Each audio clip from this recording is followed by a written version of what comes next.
देखिए, मैं ये कहना चाहती हूँ कि ये अभी लोअर कोर्ट का डिसीज़न या उनकी सेइंग्स हो सकती है। और हम सब जानते हैं कि जब ये सारा मामला उठा था तो किस तरीके से सबूतों के साथ उन्होंने छेड़छाड़ करी। 150 मोबाइल जो है उन्होंने ख़त्म करने की कोशिश की, सारा उसका डाटा उड़ा दिया गया। अगर वो सही थे, आज जितने घड़ियाली आंसू वो दिखा रहे हैं, ईमानदारी की, कट्टर ईमानदारी की बातें कर रहे हैं, तो मैं उनसे कुछ प्रश्न पूछना चाहती हूँ। अगर वो सही थे तो क्यों जैसे ही जांच शुरू हुई तो उन्होंने अपनी ये लीकर पॉलिसी को विड्रॉ कर लिया, तुरंत वापस किया? अगर वो सही थे तो ऐसा क्यों किया गया? अगर वो ये कह सकते हैं कि एक के साथ एक दारू की बोतल देना दिल्ली के लिए सही था क्या वो ये कह सकते हैं कि जिस तरीके से उन्होंने इस पूरे सेक्टर को प्राइवेटाइज़ करने की दिशा में काम किया और जो आपका ट्रेडर था उसको आपने, उसका जो कमीशन था 5% से उसको 12% कर दिया, उसका मुनाफा बढ़ाया, उस मुनाफे में आपकी शेयरिंग ऐसा पूरी तरीके से दिखाई देती थी? क्या वो गलत है?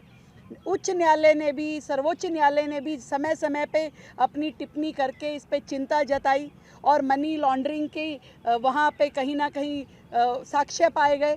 तो क्या वो आप क्या कहना चाहेंगे उस पर? आज आप बड़े हुंकार भर रहे हैं कि हम तो ईमानदार थे। अरे ये सारी की सारी चीज़ें, एक चीज़ नहीं है, 20 चीज़ों में आपने दिल्ली की जनता के साथ बेईमानी की। क्या आपने शीश महल में दिल्ली की जनता के साथ बेईमानी नहीं करी? क्या आपने स्कूल घोटाले में दिल्ली की जनता के साथ बेईमानी नहीं करी? आपने कौन सी जगह छोड़ी? क्या काम आपने छोड़ा? आप जिस ईमानदारी की बातें कर रहे हैं, आज भी आप नौटंकी कर रहे हैं। आप वो व्यक्ति हैं जिसको 42 साइज की शर्ट आती है और 44 पहन के दिखाते हैं मैं कितना साधारण व्यक्ति हूँ।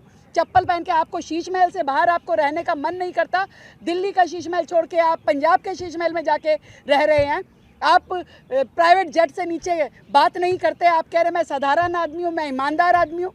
आपने क्या 11 साल में दिल्ली की जनता का विकास किया? आपने करोड़ों रुपए का घोटाला दिल्ली में किया।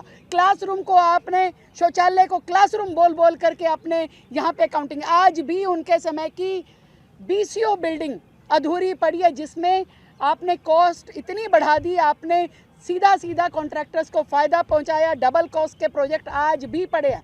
कितनी सारी आपकी योजनाओं में आज तक रोजाना घोटाले निकलते हैं कि जिसके लिए आपने सैंक्शन 10 करोड़ किया और 150 करोड़ का खर्चा हो गया, जिसके लिए आपने सैंक्शन ही नहीं किया और फिर भी सालों तक आपने उसका अमाउंट बांटते रहे और पता नहीं क्या क्या किया। तो दिल्ली की जनता ने पहले ही न्याय कर दिया था, पहले ही आपको सत्ता से बाहर कर दिया, दिल्ली से बाहर कर दिया।